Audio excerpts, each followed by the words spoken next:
les hymnes nationaux et les gens qui déjà se rendaient bouter avant même son entrée sur le ring. On a hâte de le voir en action. Coors Light, Vidéotron, C'est quoi FM 96.9 et le Journal de Montréal sont fiers de vous présenter on a scruté un peu la fiche de Spearman pour trouver des comparaisons. On a vu deux décisions qu'il avait perdues contre deux gauchers qu'on connaît quelque peu. Donc, on sait que ça ne sera pas facile pour lui de s'ajuster. Parce que est-ce qu'il est allé au tapis souvent? Il s'est fait passer le KO à 5 reprises, si je ne me trompe pas. Ici ce soir par son superviseur, M. Georges Martinez. Il a dit cette semaine qu'il était pour mettre fin à la séquence de KO de Jim Boutet de 12 KO en 12 combats. Il serait 13 en 13 s'il lui passe le KO. Selon mon souvenir, j'ai fait quelques recherches. Pas certain qu'un boxeur québécois se soit rendu à 13 KO en 13 combats. Ça me surprendrait. Est-ce que Ross, de mémoire, toi qui es la Bible, l'encyclopédie de la boxe au Québec? Matthew Hilton, non, il y a eu quelques décisions au début. Dave Hilton, Eddie Mello, j'ai vérifié les cogneurs. Robert Cléroux. Est-ce que les requins de la boxe internationale... Jean-François Bergeron, y a-tu fait 12 KO en 12 combats? Il y en a 15 en 21. Oh, 15 en 21. Are you ready? Plus loin que ça, je pense qu'on n'a pas vu Boutet perdre un rond. Fait que si Spearman pense le battre, ben, il commence par gagner un rond. Exactement. Il fait 12 combats, puis je me rappelle pas d'un rond. Il se fait à peine toucher. C'est exactement. Il est très bien réchauffé, on voit la suite. Un bon coup aussi. Tout d'abord, dans le coin bleu, in the blue corner, portant la culotte bleue, wearing the blue trunks, pesant 166 livres, weighing in at 166 pounds, avec une fiche de 23 victoires, donc 10 par KO, 8 défaites et 3 combats nuls, with a record of 23 wins, 10 by way of knockout, 8 defeats and 3 draws. From Indianapolis, Indiana, ladies and gentlemen, Jose Spearman!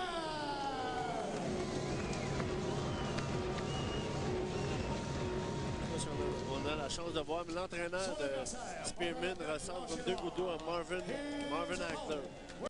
C'est le sosie identique. C'est vrai qu'il y a beaucoup de ressemblances.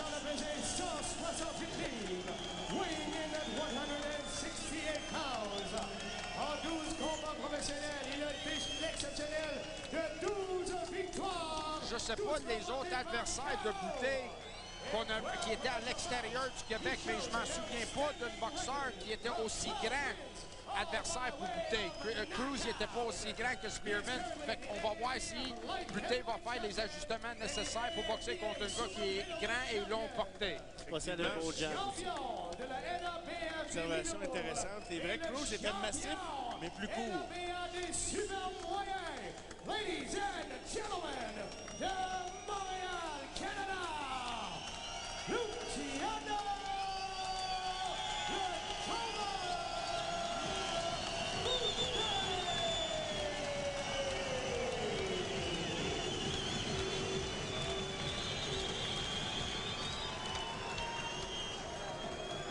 Gentlemen, this is a 12-round fight.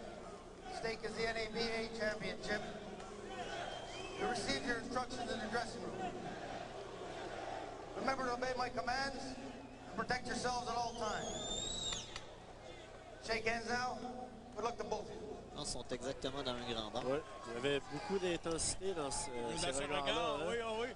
Ça tranche avec un Diaconou, par exemple, qui lui regarde par terre, ne regarde pas son adversaire. Lucian n'avait aucun problème à regarder son adversaire. Spearman, droit dans les yeux. Alors, voyons comment tout ça va se dérouler. Combat qui est prévu pour 12 rounds. Championnat NABA, catégorie super moyen. Lucian Boutet qui est en quête d'un 13e knockout en 13 combats.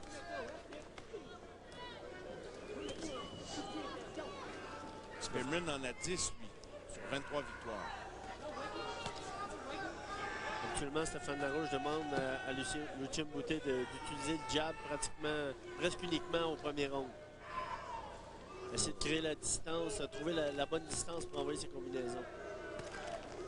Spearman, on sait, Jean-François, tu nous a averti qu'il y avait un bon jab. Donc, si Boutin impose son jab, je ne vois pas l'angle qui va rester à Spearman. Et ça, je relève la réaction de la foule. C'est extraordinaire. Il y a peu de boxeurs qui génèrent ce type de réaction-là où déjà, là, dans les premiers moments d'un combat, les gens attendent l'action qu'il va provoquer. Là, il est plutôt calme pour l'instant. Les premiers moments montrent que ça va être un bon combat. Spearman a lancé une belle main droite au corps. Mais bel déplacement de Boutin, par exemple. Il juge bien sa distance. Mario, je vous l'avais dit la dernière fois qu'on a vu Boutin contre Cruz, puis je l'ai dit à mon émission à TSN, puis je le dis encore, je m'en souviens pas d'avoir, peut-être depuis les jours de Dave Hilton, de voir un gars aussi talentueux, aussi complet qu'on voit en Lucien Boutin. Comme tu le dis souvent, the whole package. The whole package. Ah oui, il a tous les outils. Alors, ça se déroule peut-être en mode étudions l'adversaire pour les premiers moments de ce combat. Mais qu'est-ce que Lucien sait, c'est que Spearman, comme je vous avais dit tantôt, il ne sera pas intimidé par Lucien Boutin. Il a affronté des meilleurs au monde, il connaît le métier. Il ne sera pas intimidé, fait que ce ne sera pas facile pour Boutin de placer les bons coups qu'il veut placer. Il faut qu'il travaille pour les placer comme il faut. Spearman ne restera pas là pour être un sac de sable. Vétéran.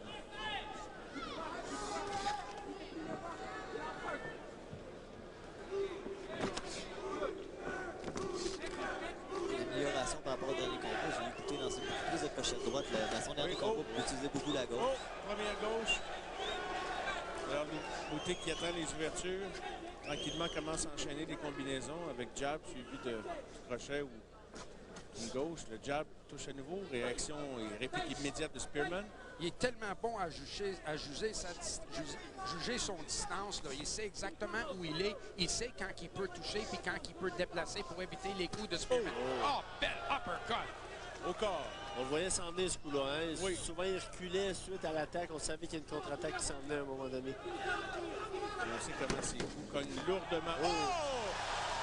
Une première visite au plancher, déjà au premier round pour Spearman. Mais est-ce qu'il a été projeté au plancher ou c'est un mélange de coups et de... C'était sur le dessus, à la hauteur du front. Hein. Je pense que c'est l'impact qui l'a envoyé au plancher. Oh là là! Hey, Spearman, il semble... Quelle puissance! J'aimerais voir ça. J'ai hâte de voir la reprise. Oui, parce que je suis pas sûr que c'était un chute au tapis. Là, je pense que c'était un poussé plus qu'un coup de poing, mais par j'aimerais contre, le voir. juste d'une main en même temps, Ross. Je pense pas qu'il est utilisé. On va le voir de toute façon. Coup de poing et une perte d'équilibre. Oui, mais regardons ça. Non, c'est une poussée. C'est plus une poussée. Ouais.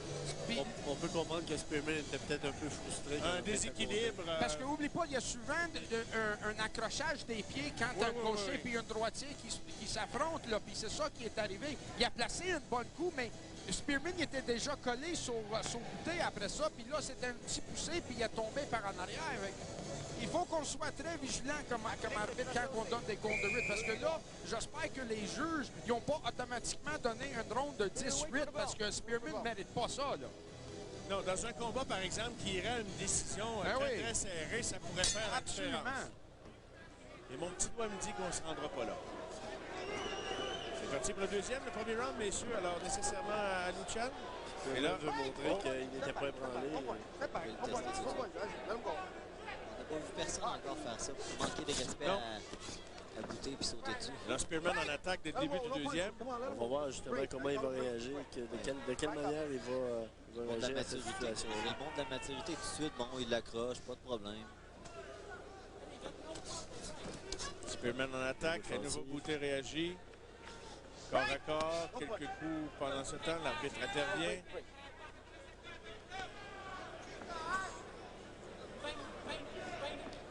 Au centre.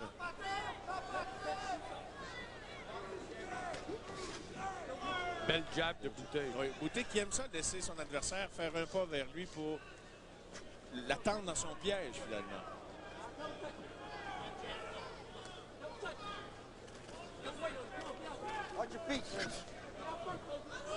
Peu de coups portés en quantité, mais quand il porte, encore une fois, très beau coup au corps au moment où Spearman mais il s'est laissé fonçait. ouvert. Oui. La raison pourquoi Bouteille ne donne pas au gros coup, parce qu'il veut que Spearman porte en attaque pour que lui peut contre-attaquer. Puis présentement, Spearman ne fait pas de loin son attaque. Il essaie de coller sur Bouteille, fait qu'il empêche, il empêche Bouteille de contre-attaquer. Bouteille veut que Spearman lance des coups de là pour qu'il peut contre-attaquer avec des coups de main. Oh, bonne crochet! De Spearman aussi, hein? Il y a eu beaucoup de coups portés dans cet échange, mais les meilleurs coups venant de Bouteille. Le petit point semble avoir dérangé un petit peu Lucian. Je pense que ça réveille. Oui. Et non, il semble avoir de la misère avec la grandeur. Il est habitué d'avoir un gars qui rentre, donc qui se penche. Puis c'est son meilleur coup de poing, l'uppercut au corps. Ça prend un gars qui se penche. Je suis un peu d'accord avec toi. La grandeur, sûrement, le dérange un peu. Et le jab aussi. Oui, c'est la première fois qu'il se retrouve avec un gars de cette grandeur-là qui le jamme. Il a une très longue portée aussi. Ah, c'est ça, qu'on le voit, je dirais, reacher, lancer des coups d'un peu de long. Oh, attention. On demande de lever les coups un peu. C'est pas Spearman a tenté de revenir pour nous montrer qu'il n'avait pas du tout apprécié des coups bas avec beaucoup d'intensité, mais Lucian a esquivé. Le crochet de gauche semble bien travailler pour Spearman. Fait que Bouteille, il faut qu'il fasse attention de ramener la droite haute parce que le crochet a trouvé le marque 2 fois ce round-ci. 20 secondes seulement à faire. Deuxième. Le crochet au corps, le crochet de la gauche de Bouteille est plus dur. Oh! Ça, c'est coup bas. Ça, c'est coup bas. OK. J'avais Spearman de dos, alors un coup bas. Lucian devra faire attention. Oh, oui. Mais il devra faire attention, ça se produit souvent. C'est souvent à la limite. Mais... Parce que son coup, son uppercut, il va le chercher tellement loin que généralement, c'est pas très loin de la ceinture. Puis on peut voir aussi que Spearman a des très, très longs bras. Donc, son coude est très bas, le protège plutôt bien. Peut-être la raison pour laquelle il a réussi à le frapper bas. Celui-là n'était pas bas. Celui-là, il était bien placé. En tout cas, moi, je pense que c'est un round très serré pareil. C'est un bon round pour Spearman. Je pense que... Spearman, il a placé une coupe de bonnes crochets de gauche. Bouteille a assez souvent le uppercut par en dessous, mais n'a pas trouvé le marque aussi souvent qu'il voulait. Ça ferait mal de briser la série à Bouteille, mais je me demande à qui le round est allé. Alors, revoyons la reprise. Oh, ouais, on voit Spearman est de dos, mais on devine que c'était pas. C'était pas. C'est sûr. Définitivement. Bouteille, il savait tout de suite. Le full n'a pas réagi. Oui. Tout le monde de ce côté-là de l'aréna, ils l'ont vu. Il n'y a aucun doute là-dessus. Stéphane Larouche qui va de ses conseils à Lucian Bouteille. C'est ce qu'on voulait. On voulait que Lucian Bouteille soit dans un combat. Je crois qu'il est dans un combat présentement. Spearman a des belles habiletés et il ne rend pas la vie facile à Bouteille. C'est reparti. Déjà le 3e round.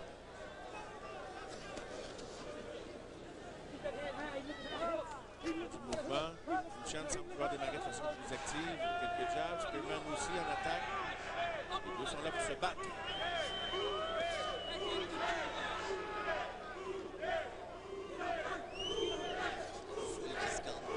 Bouteille pour l'encourager, donner un peu d'énergie dans le ring.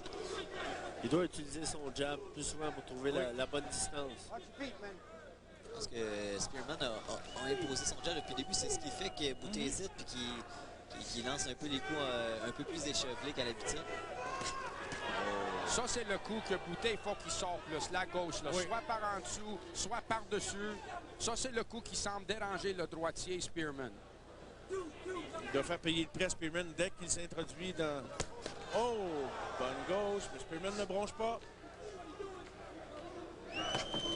Puis il peut le pincer de loin à part de ça. Il n'y a pas besoin d'attendre que Spearman soit proche pour juste passer le uppercut tout le temps. T'sais, ça, c'est dangereux parce qu'il risque de frapper bas encore. Puis là, la prochaine fois, c'est sûr que Griffin va lui enlever des points s'il frappe bas encore. Mais par-dessus, ça touche beaucoup plus. Il y a beaucoup d'efficacité avec le coup de gauche quand il l'envoie à terre. Là, Bouteille semble vouloir donner beaucoup plus d'angle à Spearman.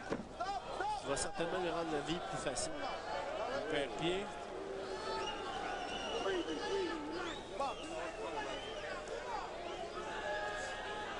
De là, je pense que Bouteille il pourrait avoir du succès avec la gauche. De l'extérieur, rentre, bang, derrière le jab, bang, sort la gauche. Derrière le jab, bang, sort la gauche. Spearman sur l'attaque. Comme ça. Un crochet, elle sort vraiment bien sa gauche en crochet. Spearman à nouveau en attaque. Boutet réagit, rate sa gauche. Uppercut moins efficace. Genre de crochet, genre de overhand, genre de direct, je pense qu'il y a plus d'efficacité que l'uppercut à ce moment-là. Parce que Spearman, il est assez grand, il ne se plie pas beaucoup, fait qu'il n'est pas susceptible présentement à l'uppercut.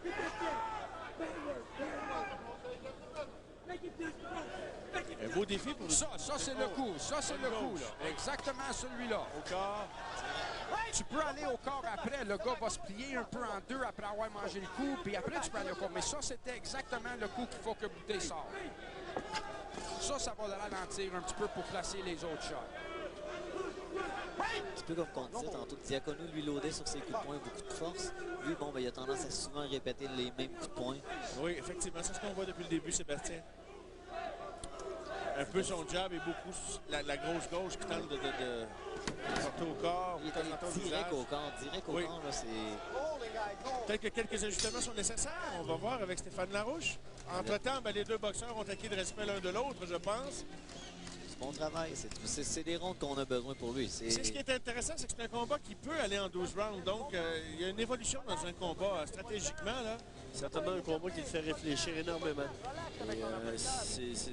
Comme on dit, c'est le genre de combat qui va l'aider dans un combat de championnat du monde ou dans un combat contre un boxeur classé mondialement.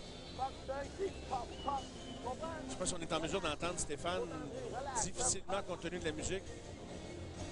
Les jambes, calme, bien installées, regarde les yeux. Pas tout le temps de knockout, la vitesse. Après le knockout, il va venir. Ton jab plus rapide, bing! Toi, utilise tes mains, utilise-les tes mains. Alors voilà, je pense que ça résume bien vos observations, messieurs, ce que Stéphane Larouche avait à dire à son poulain Lucian Boutet. Plus de vitesse, le knockout va venir. Plus de vitesse, donc plus de coups, plus de combinaisons. Voilà au quatrième. Cruz est le seul boxeur à avoir boxé plus de 4 rounds avec Lucian Boutet. On va voir si Spearman va rééditer ce fait. Oh, attention. Et là, le crochet de gauche a été le meilleur coup de Spearman depuis le début. Spearman travaille très bien. Mais Lucian, c'est juste, oui, très belle gauche. Ça, c'est le coup que j'aimerais voir Boutet porter plus souvent. Bon, le crochet. On va le crochet après. Dérange l'adversaire avec le jab, même si ça ne touche pas, dérange-les avec la vitesse. Paf! Passe par-dessus avec la gauche. Spearman se rue immédiatement sur Boutet aussitôt qu'il en a l'occasion. Mais c'est normal, tu veux empêcher le cogneur de frapper. C'est pour ça que quand tu as la distance et tu as de la place pour frapper, il faut que tu frappes de loin. Puis Boutet, il est capable de faire. Il n'a pas besoin de tomber toujours sur Spearman. Boutet a été averti pour une deuxième fois. Il y a un bon coup qui a frappé entre les gants de Spearman. Spearman a bien encaissé toutefois.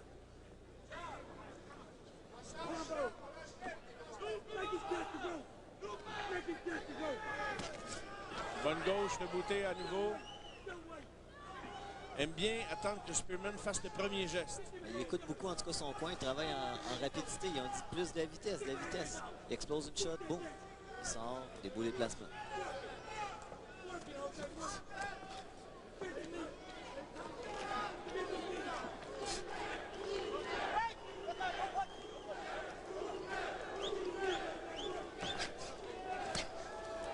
Spearman envoie beaucoup moins de jab que les rounds précédents. Oui, effectivement, ça se...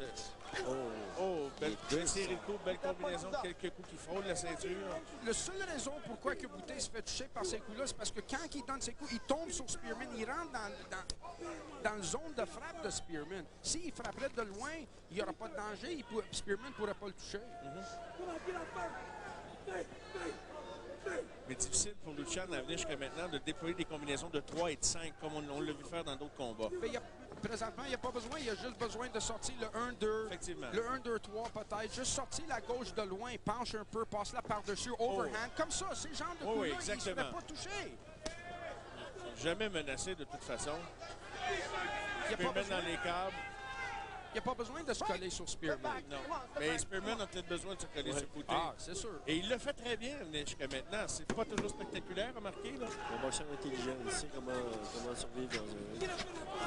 Jean-François, tu le sais, t'es grand, tu sais, t'as besoin d'une certaine portée pour toucher ton adversaire. Mais si t'es toujours collé sur ton gars, si à chaque coup, t'avances, puis tu donnes un coup, puis tu laisses l'adversaire non seulement tomber sur toi, mais toi, tu tombes sur lui en même temps, t'as pas le place de le frapper. Retournons voir Stéphane Larouche. Le Chen, juste la distance. Juste trouver la bonne distance. Tu comprends? Hop, hop. Mais les combinaisons.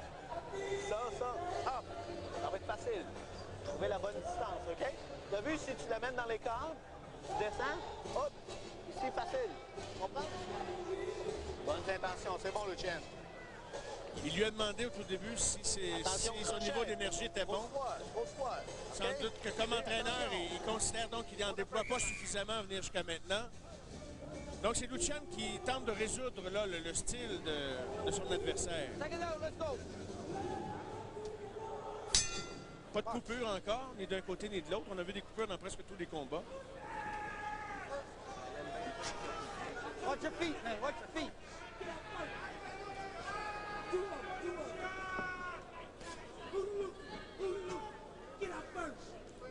Cinquième round. Il est le deuxième boxeur Spearman, donc entré dans cette zone. Dans le cinquième round, on va écouter, oui. Tu vois là, la gauche où il l'a placé de loin, ça, c'est les coups qu'il faut qu'il place. Exact. Ah oui, là, j'ai l'impression qu'on va le voir apporter des ajustements. C'est un boxeur qui a le don de bien appliquer ce qu'on lui pratique qu'on conseille aussi, généralement. C'est de le faire. Ses mouvements défensifs sont précis. Tout le temps à un pouce près, il fait rater son adversaire. Tout en belle position pour revenir.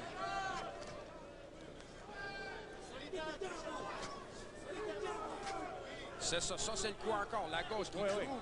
Puis cette gauche, vous serez surpris, les gars, ce gauche-là va créer de l'ouverture pour tous les autres coups de poing. Le crochet qui va suivre, l'attaque au corps, ça, c'est le coup primordial qu'il faut qu'il sorte. Spearman veut s'accrocher, Lucian ne veut pas, veut que... Reprendre les hostilités, c'est fait. Combinaison, enfin. On voit Lucian imposer son rythme là, de plus en plus. Stéphane parlait en début de ronde de trouver sa distance. Il semble l'avoir trouvé oui. dans ce ronde-là. Effectivement, Jean-François. Un peu plus loin? Oui, comme Ross parlait tantôt, pas trop proche, mais juste à bonne distance pour déployer ses combinaisons. Comme ça, tu vois, il a fait manquer, puis il était capable de contre-attaquer. Encore la gauche. Passe-la la gauche, ça touche, frappe encore avec. Oh! Spearman envoie beaucoup moins de jab et certainement qu'il pourrait la regretter. Oh, ça, c'était bien essayé. Oh oui, les coups commencent à porter. Spearman va peut-être commencer à manquer d'énergie bientôt. Lucian qui commence en combinaison, là, de plus en plus. Comme tu le dis, Jean-François, je pense qu'il a effectivement trouvé sa distance. Dans le jargon, on va dire qu'il a trouvé son timing. Ça va devenir de plus en plus difficile si Lucian poursuit dans cette même veine. Le tornade commence. Encore 40 longues secondes dans cet assaut. C'est le meilleur round de Lucian Boutet à venir jusqu'à maintenant. Tu vois, c'est pour ça que je vous dis, c'est pour ça que j'aime ce kid-là. Il est capable d'ajuster, il est capable de prendre des conseils, il n'a pas peur d'essayer des différentes choses. Puis quand il voit que ça marche, il va avec. Encore ça, c'est ce que je vais parler encore de la gauche de loin. En combinaison. Spearman encaisse de plus en plus, sans être capable de se ruer sur Boutet parce qu'il l'accrochait très bien. Et là, enfin, il vient de réussir pour lui, je dis enfin pour lui, à se coller à Boutet et éviter ses coups. Quelques secondes seulement. Oh! Attention! Oh, Spearman en difficulté! Oh, tapis! Oh, tapis en fin de round! Et là, l'entraîneur est en furie!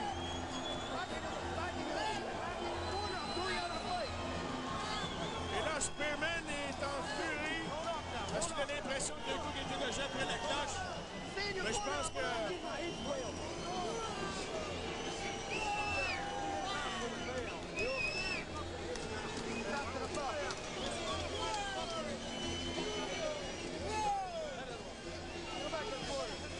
Et là, Spearman pourquoi teindre? Pourquoi l'officiel peut demander C'est ça, le coup était placé, je pense, avant le son de la cloche. Ben oui. Moi, j'ai pas entendu la cloche, messieurs. Je sais pas si vous l'avez...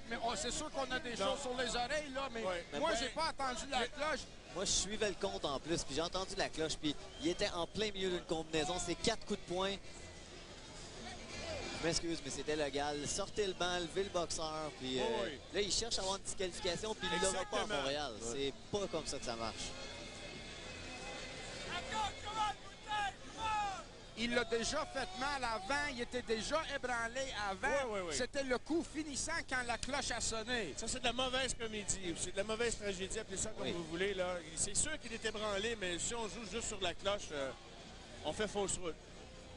En tout cas, une chose est sûre, c'est qu'il gagne. Si l'arbitre n'a pas fait un combat, il gagne de précieuses secondes. On ne sait pas trop ce qui va se passer présentement. Mais je vois pas pourquoi on lui demande pas de... Je vois pas pourquoi l'officiel lui permet de prendre tout ce temps-là. Il est influencé par la sortie de l'entraîneur. C'est rare qu'on voit un entraîneur se ruer sur le ring comme ça et ça n'a pas lieu d'arriver. C'est un bon travail pour l'entraîneur parce que le gars, il prend le temps de récupérer.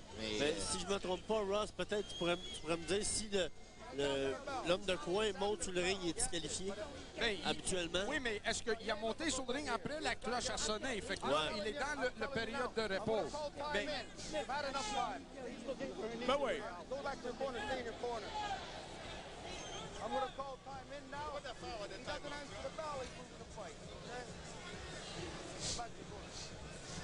C'est une bizarre décision. C'est une très bizarre décision de l'officiel et là, ça doit cesser. Écoute, il est knocké, ça devrait être fini, là. Il est même pas knocké. Je te le dis, il avait les yeux clairs à terre. Il regardait le show. Il bougeait puis il suivait l'action depuis tantôt. C'est de la mauvaise comédie. C'est dommage parce que ça met ombrage. Est-ce qu'on a un autre combat qui enlève un point? Ben voyons donc! L'arbitre s'est laissé influencer. Je suis désolé, mais je suis vraiment déçu de voir ça. Moi, j'ai suivi la reprise. En tout cas, j'espère que le monde... C'est le même officiel qui était là au premier, Hilton Ouellet, dans la fin controversée. Non. Denis Langlois. Ah oui. Oui, vous avez raison. Ton parenté. C'est le nom de mon père.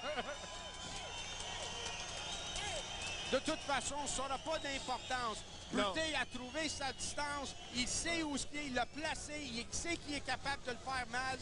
Ouais. Ce combat-là, ce point-là qu'il vient d'enlever n'aura pas d'importance. C'est dommage, parce que justement, ça met un peu d'ombre sur le beau round que Lucien a eu, puis la belle fin de round qu'il a eu. Je n'en reviens pas qu'on lui a enlevé un point pour ça. Je pense qu'il va se faire taper ses doigts par les officiels. C'est un combat de titre nord-américain. C'est pas un combat local, c'est un combat important. Et là, tout le monde, il y a beaucoup de gens debout ici à l'Arena Maurice Richard parce qu'on se demande bien comment ça va recommencer cette histoire-là. Lucian à l'attaque dès le début, voyons voir. Ça risque de ne pas tarder trop longtemps, quoique Spearman a profité d'un certain répit. Je vais vous dire, là, j'ai écouté pour la cloche encore, puis c'est pas fort, ce cloche-là. Non, c'est pas fort, pantoute. Quand il a fait sonner à temps, Ross. C'est pas fort, c'est ça, exactement. Des fois, il nous fait attendre. Là, on a tantôt 30 secondes.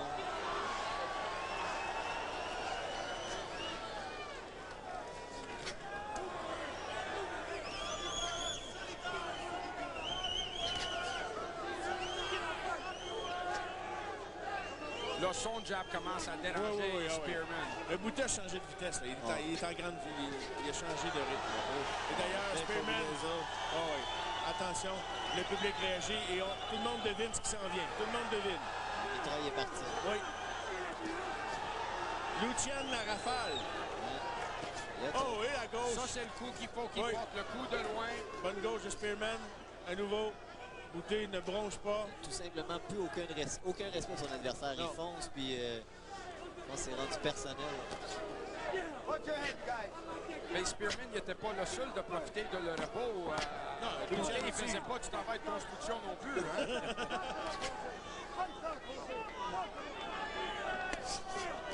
Spearman au moins revient en attaque. Parce qu'il avait été peu actif au niveau de l'attaque dans le match précédent, au 5e. Au 6e, a fait peu de choses jusqu'à maintenant. Le revoici. Oh, Boutet touche la cible à plusieurs reprises. Spearman qui a pris prédit qu'il allait stopper la série de knock-out de Lucian Bute. Il a fort affaire pour y aller. Oh, belle combinaison de Spearman. Spearman, il y a le push ouvert. Oh, à nouveau la gauche qui marque. Tu vois le gauche de l'extérieur, c'est ça le coup que j'appelais depuis le début du combat. Il va perdre un autre point. C'est la troisième.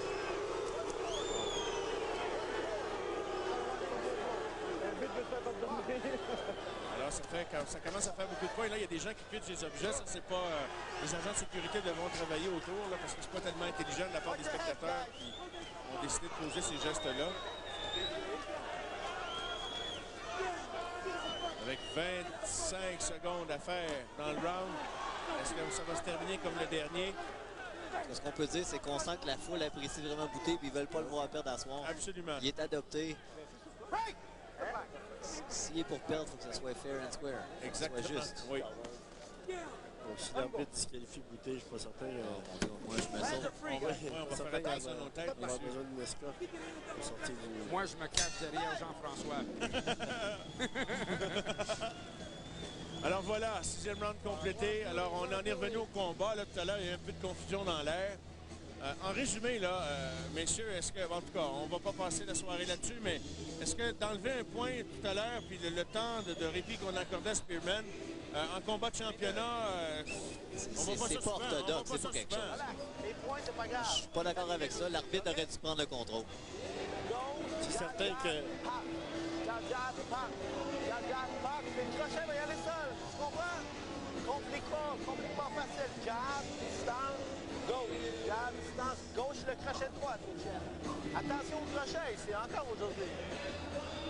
On voit beaucoup d'eau encore.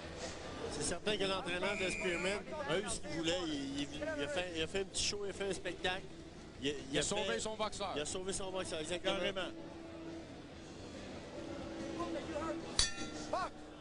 Dans une ville étrange, j'aurais fait la même chose avec mon boxeur. On peut pas lui reprocher, Ross.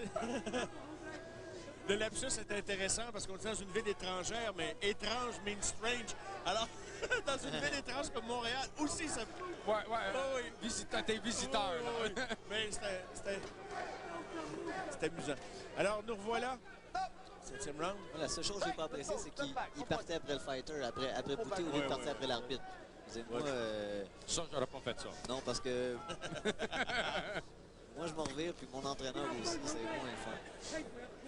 On voit qu'il y a un morceau de tête qui fait du gars. Stratégie. C'est un peu près ce que je pensais. S'il est capable de donner des spectacles, il est certainement capable de faire ça. Ça me fait penser à l'affrontement au dernier combat d'Éric Lucas contre son adversaire au Centre Bell, les nombreux comptes de vite et il y avait toujours une raison d'arrêter.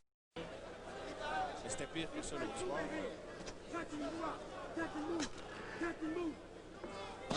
C'est bon parce que ça aide le spectacle quand même, il y a de l'émotion dans la salle. Oui. C'est comme au hockey quand on crée un arbitre. Mais c'est ça aussi que je te parlais justement avant, Mario, c'est que ça, c'est l'expérience. Ça, c'est pourquoi quand tu as juste 12 combats, tu ne peux pas aller affronter les meilleurs au monde. Il faut que tu gagnes dans ton expérience. Et c'est par des choses comme ça qui arrivent que tu prends de l'expérience comme un boxeur professionnel. C'est du bon millage derrière la cravate pour Lucian Bute. Je ne sais pas s'il est déconcentré par tout ce qui est survenu, se faire enlever des points. Est-ce qu'il commence à... ça enlève un boxeur de sa zone de confort d'une certaine façon, quoi qu'il est toujours en situation de commande. C'est ça, moi je pense que... Ça, c'est Cuba. Ça, c'est Cuba. Bute, il remet le coup, il est correct. Ça y a fait mal. Mais...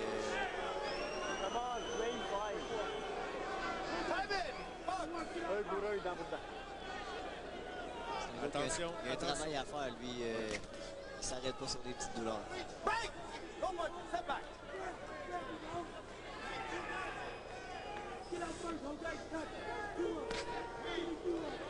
Bute, il n'a pas besoin de travailler de l'intérieur. Il peut battre Spearman assez facile, juste de l'extérieur avec la longue gauche, comme ça. Un coup encore comme ça. Et ça a porté. Tu l'avais bien dit, Ross, au début. Avec la gauche, à toutes les fois, ça touche encore une Il ne peut fois. pas le manquer, JF. Il ne peut pas le manquer. Alors, la gauche marque, c'est incroyable. La crochet droite a bien passé là. Qu'est-ce que Lucien Boutet, il faut qu'il sorte de ce combat ici quand il va le regarder? C'est le nombre de fois qu'il se fait pincer par le crochet de gauche parce qu'il collait trop. Encore, il se fait pincer parce qu'il est trop près de Spearman. Oui.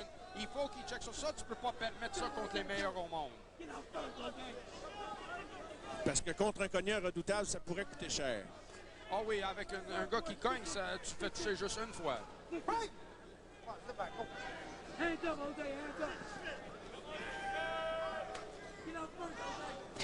J'ai perdu le chronomètre du temps du round. Et voilà.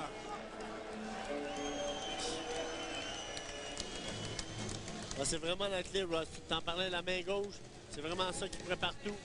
Je pense que c'est celui-là qui a changé le combat, a complètement enlevé Spearman du combat.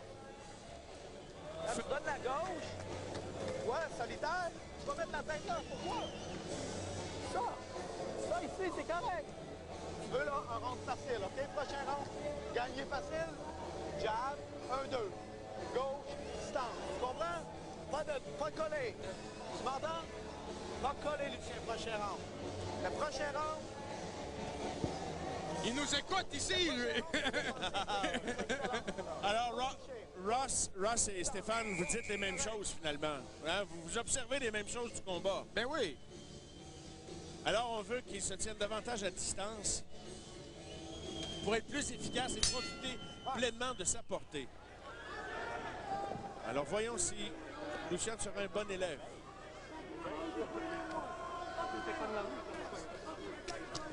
Et il y a une chose aussi qu'il faudra dire, c'est que Lucien Boutet a rempli l'aréna Maurice Richard. Donc, on a un gars qui peut vendre des billets pour l'organisation. Outre Éric Lucas, c'est intéressant. Éric disait 3300 personnes? Oui, oui. Wow. Mais rempli avec une formule, là, on a mis des rideaux un peu dans les hauteurs, mais c'est tout. Je pense que le maximum de capacité, c'est 3600. Il y a des gens pleins sur la surface. Oh, attention! Oh! Est-ce que Spearman est en difficulté? Est-ce que Lucien en a assez? Il s'est fait pincer encore avec la gauche. Spearman se fait mal encore par la gauche de loin de Boutet. Exactement comme Larouche lui a dit dans le coin, de longue distance, passe la gauche, puis c'est exactement ça qu'il a fait. Le contre-attaque, petite main droite de Spearman. On est déjà au 8e quand même. Ça avance ce combat-là. Lucien qui a perdu des points par décision de l'arbitre tout à l'heure.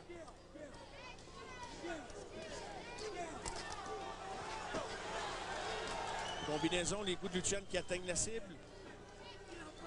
À nouveau la gauche. La gauche touche très régulièrement la cible. C'est assez étonnant que le visage de Spearman ne soit pas plus tuméfié que ça. Pas de coupure.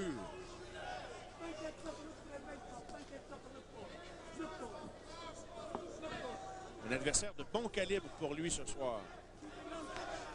Il a appris beaucoup. C'est la meilleure expérience depuis le début. C'est pas un prospect qui affronte, c'est pas un gars qui est un gars qui monte, c'est un gars qui est un vétéran. Oh, à nouveau en combinaison, plusieurs coups de touche la cible de façon consécutive. De la part de Boutet, Spearman en difficulté dans les câbles. Et là, les coups commencent à pleuvoir. Est-ce que Spearman va être en mesure de s'en sortir? Va-t-il demander un compte de 8? Les coups pleuvent actuellement. Boutet, il faut qu'il se donne du distance. Il faut pas qu'il se... Ça, le crochet a fait mal. Et là, le public debout. On n'a pas eu de cloche qui a sonné, on est correct. Non. Encore une cinquantaine de secondes. Ça va être très, très difficile pour Spearman de se rendre à la fin. C'est terminé. C'est terminé. Victoire par mise hors de combat par Lucien Boutet. C'est pas José Spearman qui n'a pas donc réussi à stopper la séquence victorieuse de Boutet et non plus la séquence de knockout, 14e knockout en 14 combats. Mais moi, non, c'est son 13e combat. Il y a 13 victoires avec 14 knockouts parce que ça vient knocker ce gars-là 2 fois. Effectivement, quelle performance de Lucien qui, pour satisfaire son public, grimpe sur les câbles. Et Spearman n'y pouvait plus rien. Là. Ça pleuvait. Les coups venaient de partout. Je pense que c'était personnel. Le public le voulait à terre. C'était difficile pour toi aujourd'hui. Ouais. Un très, très bon combat pour Boutet. Il a appris beaucoup. Puis quand il va revisionner le film de ce Avez-vous entendu la remarque de Stéphane Larouche? C'est là un peu, hein? Stéphane a dit à Lucien Boutet, ça a été difficile pour toi aujourd'hui. Oui. C'est ça, la différence dans le combat. Pas l'uppercut. Go. Yes. Ça, c'est l'expérience. Mais c'est extraordinaire que quelques secondes après la fin d'un combat, qu'un boxeur soit en mesure d'échanger avec son entraîneur, déjà, pas d'attendre le lendemain ni lundi prochain de savoir qu'est-ce qui a fonctionné, qu'est-ce qui a moins bien fonctionné. Ben, c'est toujours plus facile de discuter quand t'es vainqueur. Là. C'est sûr. Le perdant, lui, il jase pas beaucoup avec son entraîneur. Là. Non. Mais je peux vous dire que Lucien Boutet va sûrement regarder son combat ce soir. Oui, C'est hein? Jean qui étudie ses vidéos, il étudie toutes les vidéos de boxe qu'il peut mettre la main dessus, spécialement ses combats. Il veut tellement apprendre, il a une soif d'apprendre. Donc, certains qui vont voir tout ça demain matin vont être en mesure de vous dire ses erreurs, ses bons coups. Moi, qu'est-ce que je peux tirer du combat-là? Qu'est-ce qui me dérangeait? C'est souvent, Boutet, il tombait trop près de son adversaire quand il voulait lancer des coups de force. Et aussi, la facilité que Spearman a eu à toucher Boutet avec le crochet. Oui. Ça, c'est quelque chose que je suis très inquiétant. Spearman, c'est pas un gros cogneur. 10 victoires seulement en 23... 10 victoires en knockout en 23 victoires. Fait qu'il n'est pas un cogneur dangereux. Mais si, quand tu vas être dans les top 10 au monde, tout le monde cogne. Puis tu peux pas te faire frapper par des crochets de gauche de même. On voit la fin du combat. Et là, l'entraîneur de Spearman qui tente de convaincre les photographes et journalistes qui n'en ont rien à cirer parce que les gars prennent les photos, c'est pas eux autres qui écrivent les textes, mais tente de les convaincre que son gars a été victime de... Je s'entendre. Et une autre chose aussi, c'est que habituellement, son coup uppercut au corps de la gauche, on va y revenir. Par KO by knockout. Après 2 minutes et 13 secondes dans le 8e round. After 2 minutes and 13 seconds in the 8th round. Et toujours invaincu, le champion de la NABA des poids super moyens, the super middleweight division NBA champion with a perfect record of 13 knockouts. Ladies and gentlemen,